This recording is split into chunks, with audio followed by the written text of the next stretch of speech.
Welcome everyone to our webinar for this month is on how to improve your DevOps approach with flow engineering.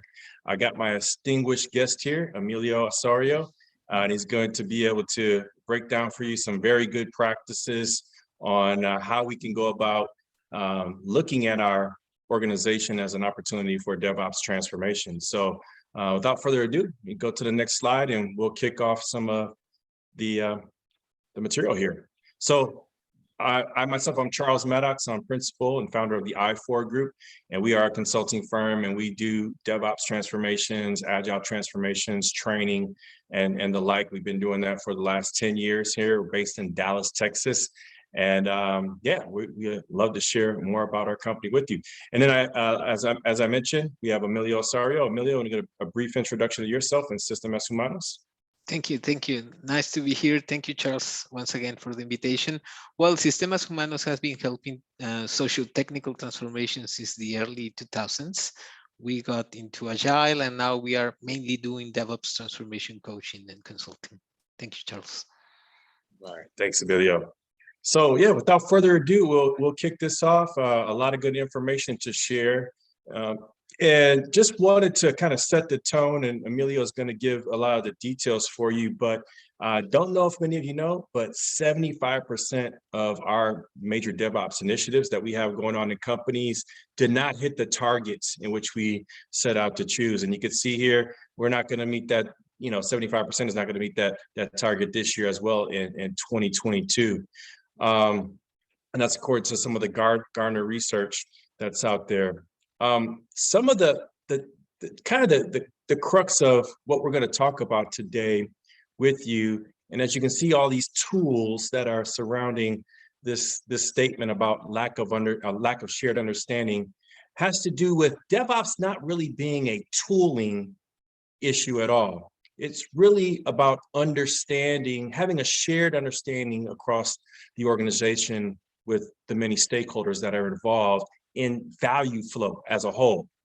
All right, so again, if you're looking for getting into the weeds with a specific tool and its API connections and how things are hooked together, that's just one small microcosm part of what DevOps is all about. But the bigger picture is about a shared understanding of the goals and values that we're trying to achieve together, which is a key point, is how to create the right narrative for change and how we speak about the value flow changes that we are seeking to accomplish within the organization.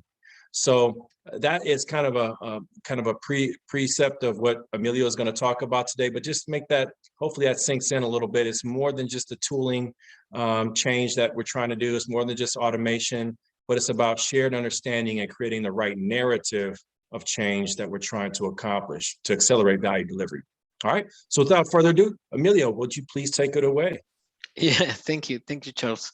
So just to keep in line with the Charles introduction, DevOps technology is a huge challenge by itself. There's a lot of things to know, thousands of alternatives of how to do automation, every practice.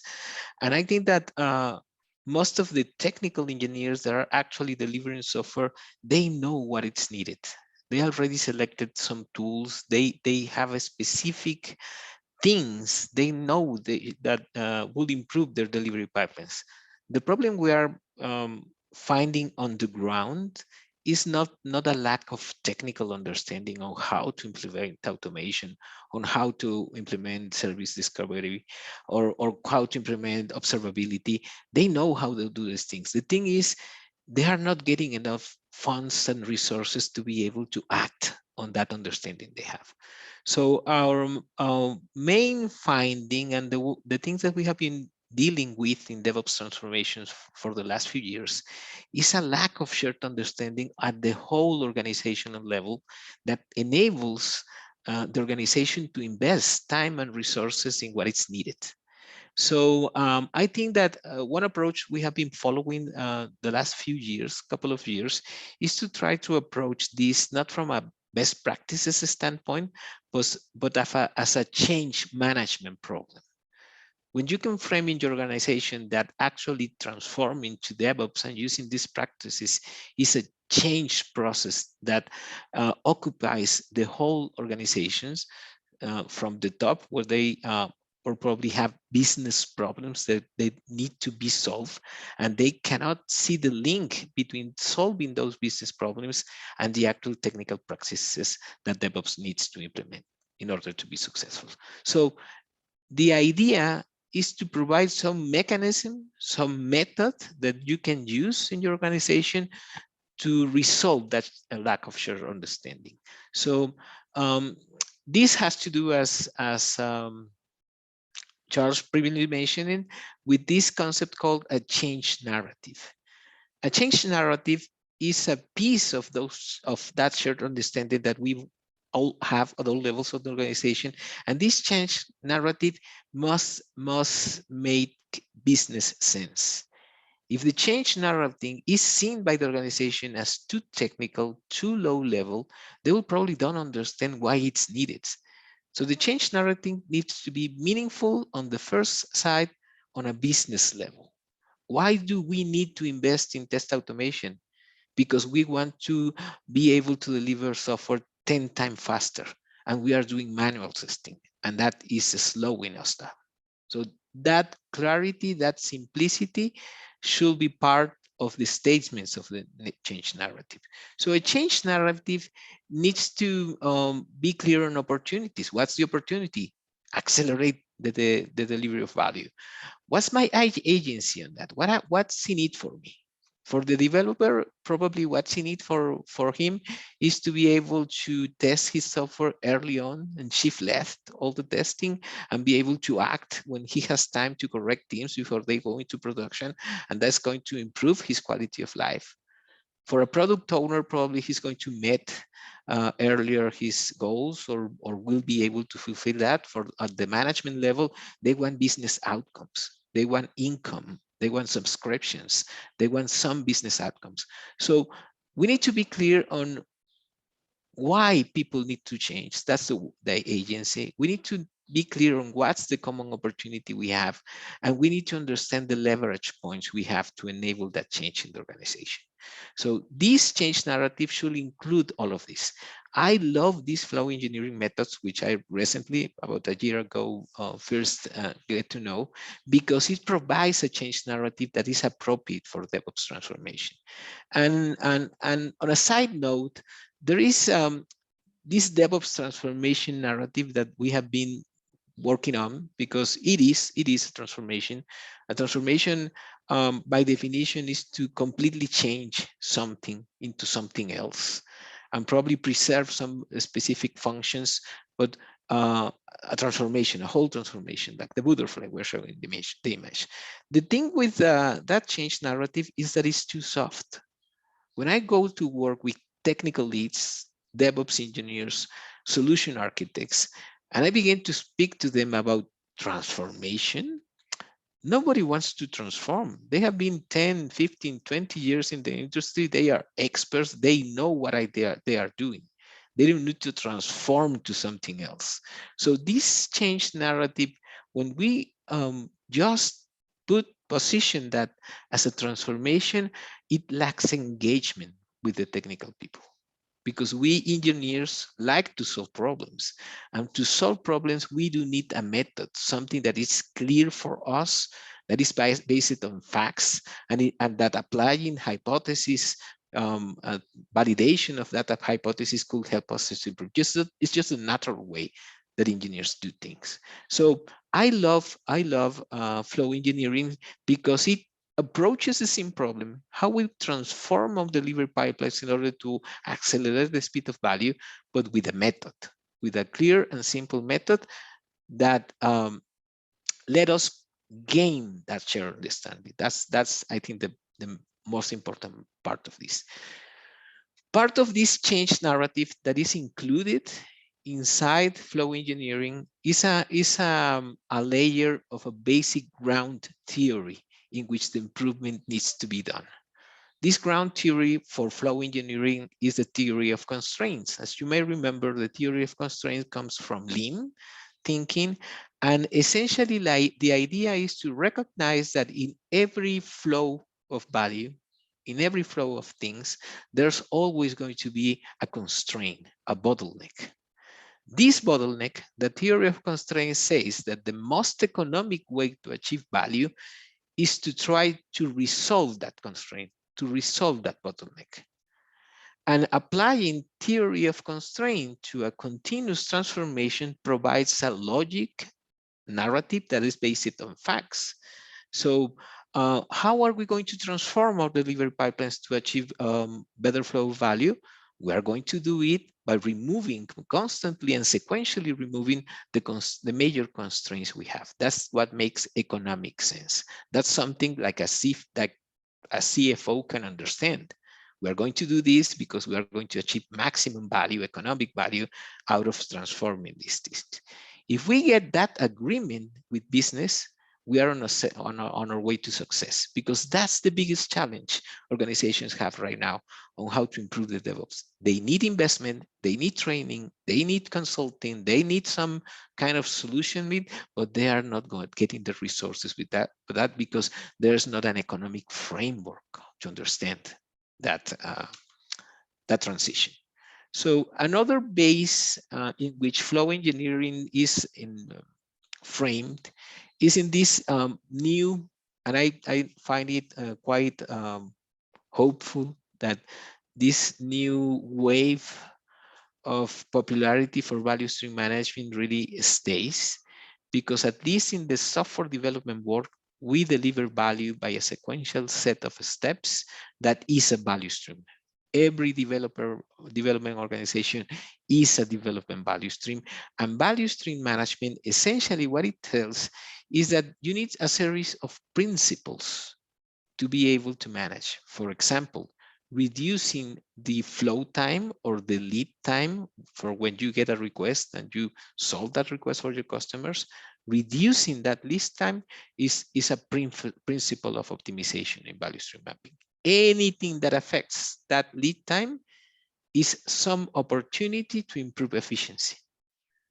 So when the management team and the technical team can agree on these principles for value stream mapping, then we are at the point where we can use flow engineering. Why I tell you this? Because we're going to see the maps. They're really simple. You're going to learn and master them in this webinar. They're really, really simple techniques. But if implemented with the lack of proper context, without a correct change narrative, without the agreements on the business side on what makes economic sense to improve, and how this is linked with the business outcomes, things are going to stall. So that's one of the opportunities we have. This is a very simple way of doing things, of gaining that shared understanding, but we need to prepare the audience to be able to do this successfully. So what's flow engineering? Well, flow engineering is this concept that was invented or promoted, created by Sid Pereira. They got this book in which they explain these 4 steps. I did a little modifications because probably the context I have been applying this doesn't quite fit the Sid Pereira context, but as a general framework, this webinar is based essentially in the work they developed. So one of the changes that I see is that flow engineering starts with the outcomes, with clearly defining what are the outcomes for the transformation we need or the improvement we need. The thing is, where do we find those outcomes? If you go to a developer and you ask him, hey, what would you transform in your delivery pipeline? I'm sure that he will tell things that will speed his rate of development. Some things that make him develop quicker, but he will not be thinking on a system level. For example, most of the organizations spend a lot of time with the acceptance criteria of the stories. And there's a lot of feedbacks on QA because that acceptance criteria is not clearly understood. So what help it is going to do to automate these cycles when the most economic sense will be to improve the practice of acceptance criteria and remove completely that overwork? That's the things that we need to understand in order to be able to propose a valid business case. What I have been doing, mostly in a safe context, which is where I do most of my work, is to understand that we need to leverage on that change narrative the business needs. And what I mean with that, every organizations do have some kind of operational value stream. Is the way they provide value to the end customers. Is the way in which they get paid for the services product they are doing. And these operational value streams are supported by information systems. These systems normally do not fit the solution criteria for ideally solve this operational value stream. That's why they need changes. That's why they have errors. They need to adapt to a moving target, and that moving target is the best way to provide a service. So business understands this, and they understand there are specific systems. Not all the systems organization have the same characteristics, but there are some specific systems that when you apply theory of constraints to the business outcome, they will be seen as bottlenecks. How do we start a firm DevOps transformation? We focus ourselves on those systems that are actual bottlenecks for the operational value stream. That's the way we are leveraging those business needs to enact the transformation. So in those systems, they have development value streams. These development value streams are the group of people, tools, and processes they have when they need to go through, the requirements need to go through in order to be released. These development value streams do have specific problems, and they have their own specific bottlenecks. This is the level in which flow engineering is applied, at the level of the development value streams. So in essence, my first recommendation will be, before going into the flow engineering side of things, please be sure that you link and leverage the business need by applying the prioritization of your transformation on those development value streams that are actually solving something that the business needs. That's going to make sense of the business side and become meaningful for the organization. Oh, so the process is really simple. You should identify the most important operational value streams in your organization. You should identify the systems and the people, and then the development value streams. In those systems who present problems, that's the opportunity to apply flow engineering, because flow engineering is going to give you an outcome, which is an actual roadmap on how to transform that to comply with this, to solve those business needs. So flow engineering, in a very simplistic way, is just the elaboration of 4 different maps that you need to use with your team and your business partners.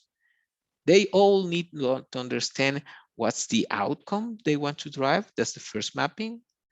After mapping the outcome, which is by itself driven by the previous conversation on the business needs, those business needs should be driving these outcomes that we want to achieve. After we understand the outcomes, we need to understand what's the development value stream or the flow. That's why we do value stream mapping. Value stream mapping is a mapping procedure I'm going to explain later, but it's essentially a whole team exercise when we identify where are our bottlenecks or weightings, and we propose a future state with solutions to do that.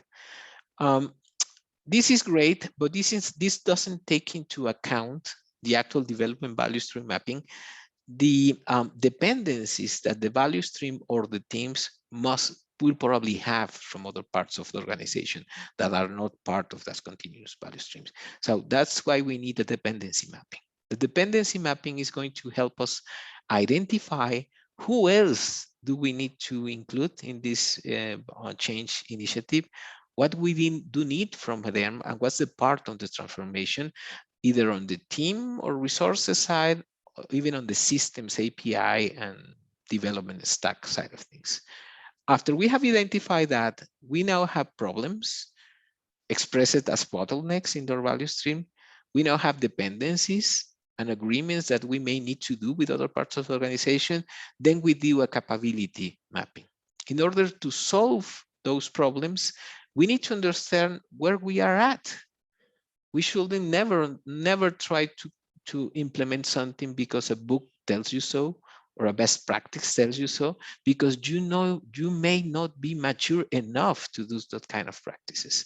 So a capability mapping will give you sequential flow of improvement that is going to help your organization focus on some specific changes that are at the level of maturity.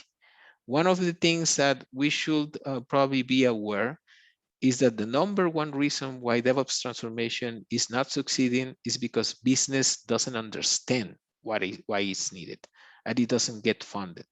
The second one is we put too much emphasis on best practices. The best practices depends on context and maturity of the organization. So we should strive to provide a continuous improvement flow, not a target in a best practice, but whatever is needed. And that's what I love flow engineering, because flow engineering gives you clarity on that, gets you focus on that, and it's really easy to implement. It's just a few hours and some specific meetings. So starting with the first map. Maybe some of you are familiar with the Ichikawa method of finding root causes. This is something like that. We need an outcome, which probably in the case of this example is weekly feature delivery. We may not be there. Why? Because we do not have a very automated process, because probably testing or actual deployment to some environments is not managed by the actual development team, but other parts of the organization, and we have queues and tickets to do. So why are we not being able to do that weekly delivery? So this reasoning on why we are not going to do that, this is the conversation that we used to have in this specific map. We should go with all your teams and let them freely and democratically express what they want.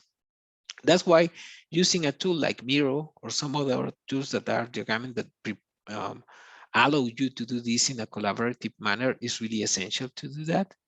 After we identify and get consensus of what are the main causes, because we are not being able, that make us unable to enable weekly feature delivery, then we identify the context.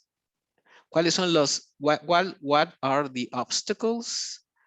Something like context switching, maybe, or DevOps resources are in 25 projects at the same time, and there are a lot of context switching. Maybe we have technical debt. Maybe we have an infrastructure that is a monolith, and most of our DevOps practices do not fit that. Maybe we have a lot of support. The system is not that stable. We are probably introducing errors to the data, and there's a lot of operations requests to fix backend data, or we simply do not see where the things are going. Every one of these obstacles should be investigated, and a solution should be proposed as a general overview how we should approach that. Flow engineering helps you with that investigation, frames that investigation in a way that is easy to repeat and can be kind of continuous process. The second map is the value stream map. The value stream map, I probably you have been heard value stream mapping before, but value stream mapping is essentially just mapping the series of steps that your team has, and then differentiate between the actual activity time, or the time that is actually spent doing some activity. For example, in this case, 1.5 hours to do a sprint planning. And then identifying the wait times. The wait times are the times that the actual unit of value, in this case, a user story, waits before someone else takes and gets an action on that. So when you sum all the activity times and the waiting times and get a lead time, a general lead time, if you divide the activity for the whole time, then you get the process efficiency ratio. What that means it's quite normal that before doing value stream mapping, development processes has about 15% efficiency. What that means? That 80% of the time there's a fix or a new feature is spent to delivery is actually waiting time. That's the essence of value stream mapping, to identify where you are losing time and to propose a future state by reducing, firstly, those wait times in order to improve efficiency, reduce the lead time without overworking, without doing more work. Because essentially reducing wait times is improvement for free. Probably there are policies, probably there's some kind of automation we can do, but most of the wait times in reality are due to internal SLAs, way of doing things, decisions that can be made in a workroom. And that kind of things is what really helps value stream mapping. So the outcome of the value stream mapping for you will be something like this. This is a real example of a value stream mapping in an e-commerce setting where you have on the top the teams that are part of the development value stream, the phases, name it as they are. You need to use the names that you actually are using. Then we have the process times, the lead times, the actual waitings, and the percentage of completed and acceptance work. What this means is the percentage of things, stories, requirements, whatever, that go tickets that go through this flow, what percentage do they need to return? For example, if 8 of the discovery items get on the next phase and do not require reward, then we have a completed and acceptance rates of 80%. This top part is the actual value stream mapping exercise. What I normally would like to do, and this is kind of an improvement to the technique, is to put down here, to ask the team to put down here, what are the main pain points they are having in each phase? Try to explain why do we have this so low efficiency for their own, from their own subjective experience. So it's a really meaningful exercise for the team. My advice here will be to try to create space with psychological safety. What I mean with this, developers are not very known by be open-minded or freely express what they think. They normally think that we are dumber than them. So most of them will not care to explain something to someone who is not going to understand what they are saying. So they kept shut. We need to frame this value stream mapping exercise in a way that they understand that it will provide clarity and fact-based clarity in order to improve their quality of life. What I tell this, because these red cards, which I recommend that you put freely about what they are experiencing and faces, most of the teams management will never see them. So we may be experiencing some pushback and friction between our team members and other areas that we do not know because they don't speak for that, or they think that that is not something that could be changed. So they just do not see them as improvement opportunities. So including also all the teams that are part of this and framing this as a way to understand what do we need to change in order to make our life all easier is really the good setting to do this. I really enjoy facilitating these kind of things because most of the teams I get in touch with is the first time they are doing something like this. It's the first time they're trying to create that shared understanding of what needs to be done, and it's always a nice experience to be there. So just on the timing, probably the outcome map will take you probably between 30 minutes and an hour if you have specific things.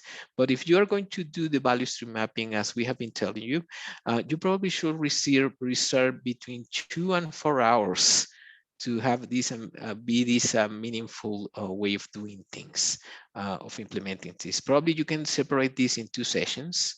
One to analyze the actual value stream and get our efficiencies, and then you can do another 2-hour session to explain and go through the pains and try to get consensus on how this is affecting your value stream. So a next session will be to map the dependencies and interactions. Every team in a big organization, my customers are mostly Fortune 500 companies that do have hundreds of developers and really big delivery value streams, and there are a lot of areas and shared services teams and governance and compliance teams, and everybody's trying to mix with you, and you need to ask permission for a lot of places, even if you are in agile, because governance doesn't get off with agile. There is still governance needed. So understanding what kind of interactions everything have with other teams, what kind of tooling they are having, and being clear which dependencies you may have to enable that chain on other external teams is of essence before even trying to provide a solution. The idea is to implement flow engineering in a lean agile mindset. What that means, that leadership should have the clear understanding that this workflow engineering is going to identify dependencies for other parts of the organization that are needed to enable change. So applying system thinking, they should be able to provide you support to call on those resources, have them sit on the table and explain the business case, why the change narrative, why do we need to change, what is in it for us, what's the opportunity you have, and then get an agreement for all the other teams to help you with this in a shared program of improvement. So that's the essence of the dependency map, really useful. There are some other interactions that probably you could map. Sometimes you consume things, then you provide those things to other people that are not quite a dependency, but thinking on the customer first, probably there are some improvement opportunities for the way you deliver software to them. So please think along all the possible interactions your team may have, not just the dependencies, because there's some insight in mapping those dependencies. Hey, Emilio, Yeah. sorry to interrupt. Just a quick question on this and how it might relate to the value stream map. I've found in the value stream mapping activity that some of the dependencies and some of the bottlenecks are because of the dependencies, and some of the the delays are because of the Yeah. dependencies. So when you're doing these flow engineering steps, do you have a connection that you maintain between this dependency map and the value stream Yeah. map, just to show that connection of time, how time is a factor, and when these dependencies get worked out? Thank you, Charles. Thank you, Charles. I think that probably this will help us to provide a further detail on probably a main difference. When you do the value stream mapping of things, normally you depend on some specific roles or functions in order to be able to deliver value. For example, if business doesn't get you data to do a pricing algorithm, because you don't have the categories and the data to do that, you're not going to be able to deliver that. But in other cases, you depend on a more functional level, on the day-to-day work. The DevOps people probably enable something for you to be able to release that. Those are two different kinds of dependencies. In value stream mapping, we identify who in which part of the process must complete something in order to have the flow of value. In this case, the business people who needs to get you data. On the dependency map, we are clearly focusing ourselves on the day-to-day operations. Things that actually consume some continuous time in coordinating logistics on a day-to-day work, because that's what is, in essence, who the people may need to change the interactions with. You may need to change those interactions in order to be able to achieve flow, and there are some decisions to be made. So I will frame it at two levels. We have content dependencies, or actually software dependencies, that should be addressed by clearly defining the definition of done for each phase of the value stream. So we cannot start things that are going to be waiting because we have unmet dependency on the actual requirement on some other piece. That's part of the management. For example, in SAFE, we do that in the PI planning. But these dependencies that we're focusing here are day-to-day work, are normal, operational, constantly taking some of your time on doing that. So I think that's the main difference in that. I don't know if that clears that a little more, Charles, so it's more confusing, but let's continue. Thank you. So anyone, if you have some other question, please write it so, and Charles is going to find a way to get it to me because I cannot see your questions, but thank you. So we have mapped the value stream. We identified the waiting times. We have made agreements with them on how to change that to a future state, and we have shown in a fact-based way why we need to improve. Then we go to the dependency map and we identify who we need to work with in order to enable this change. Then with them included, with the ones that we have just identified, then we have to find opportunities. And that's the function of the capability map. Probably one question that may arise is, okay, what are the predefined set of best capabilities that a mature DevOps organization may have? Well, there is no list of that. It really depends on the context, on the maturity of the team, but someone probably could be a tech lead, a system architect, or an external DevOps consultant can come with you and identify which capabilities are the ones that you need to deliver in order or improve in order to solve the value stream problems. You will need help from your dependency map because those are other stakeholders will need to affect change. So it's totally common, it's actually a good practice to invite them to map the capabilities. You can do this in various ways. The proposals that Steve Pereira has in flow engineering is to just average to get a point on how complete or mature we think we are, which is for those capabilities, for example, automated testing, integration testing, manual testing, and then try to prioritize the ones that we have been scoring the lowest. It does make some sense. If you have worked previously with maturity models and radar assessments like we have in SAFE, you know that in order to improve your maturity, you need to at least have the same level of the practices. So a good opportunity probably is not to find the lowest ones and try to improve them a lot, but just to the level of the other practices. So all the practices continue to evolve in the same maturity level. That way you're going to enable some, we're going to prevent cognitive overload and change fatigue in your teams. Because if we ask for them to go to a higher level than is required, you are essentially not using theory of constraints. Using theory of constraints to transform is essentially identifying the bottleneck and focus all the force on the organization and that single bottleneck. So the capability map helps you to do that. It provides you a guide on how to make a roadmap and improve, and that's our sixth step essentially. After we do that, capability map, then we can create a change roadmap.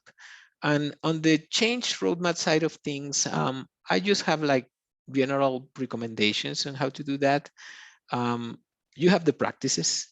You should be clear on how are you going to improve these specific practices. For example, for a team that is having constant problems because the actual acceptance criteria is not being understood on the same level by business leaders and technical people, and that really gets too complicated on the technical side, probably getting some training on behavior-driven development and enable some kind of solution of BDD will be a priority for them because that's their bottleneck. That's where they are wasting time. But your organization may have a different bottleneck and should probably focus themselves in different things. Just in a change management perspective, depending on the size of the organization, it's been known for some years that you need at least 3 cycles of management cycles to be able to see if a change is going well or not. So please think about that. Our proposal, what we have normally been using with our safe customers, is to include the cadence of improvement into the program increment cadence. So every program increment, you should have a list of DevOps transforming initiatives or things that you're going to do that are getting funded. That's why you build shared understanding with your business. So when you get to the planning, you are getting the time to do that. So these enablers, the idea is to commit only the short term, and then do again at this boundary, do another flow engineering exercise, verify if your value stream has really improved, and then decide what to move on.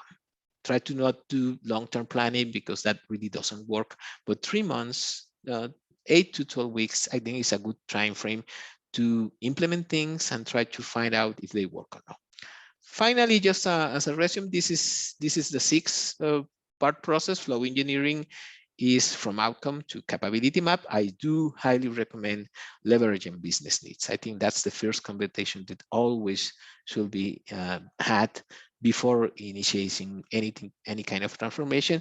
And then I do recommend you to synchronize your change roadmap to whatever planning cadence you have in your organization, because that's going to get you in that flow, in the management flow, in the business prioritization flow. So you don't have a separate thread of DevOps transformation that is not actually part of the actual digital operations or whatever of your business. And that's what I wanted to share to you. Thank you. Thank you for your time. I hope you have found these things useful, and I'm happy to answer any question that they may be. All right. Thanks so much, Emilio. So yeah, so now we're officially done with the webinar, and so anybody that's online, either LinkedIn Live or attending the webinar live, please jot some of your questions in the chat, and we will answer those. While those questions are coming in, Emilio, I got a few questions that that might be helpful too for the audience. So starting out right from the beginning, you mentioned the change narrative. Who do you recommend being a part of the discussion or the sessions to help the organization generate that change narrative? How does that get created typically in an organization? Well, one thing that for sure needs to be included in that conversation is the technical leadership of the organization. That change narrative, the first stakeholder that should be quite conscious of the effectivity or not of the current change narrative will be the IT leadership. I mean IT leadership because it should include development leadership and operations leadership. Essentially, they know what they're lacking, and they will be the first interested in creating a change narrative that gets things on board. The other thing will be the main business stakeholders, the leaders of the operational value streams that are facing business challenges. I think that they need to have a common change narrative that is agreed on those two sides of the business is really a critical success factor. The conscious construction of that change narrative, not as something that just appears or something that is negotiated, but the actual conscious exercise of trying to find the best change narrative you can. That's going to enable the things to get moving, because then we can align to a change narrative, and we can reduce friction on doing that. Great. Yeah, thanks for that. Also, you mentioned, I'm glad we got this picture here of the different maps that are created during the flow engineering process. Can you just maybe just real briefly kind of, walk through who the audience is for these typical steps and what the time commitment is for an organization to maybe develop these artifacts in their organization? Sure.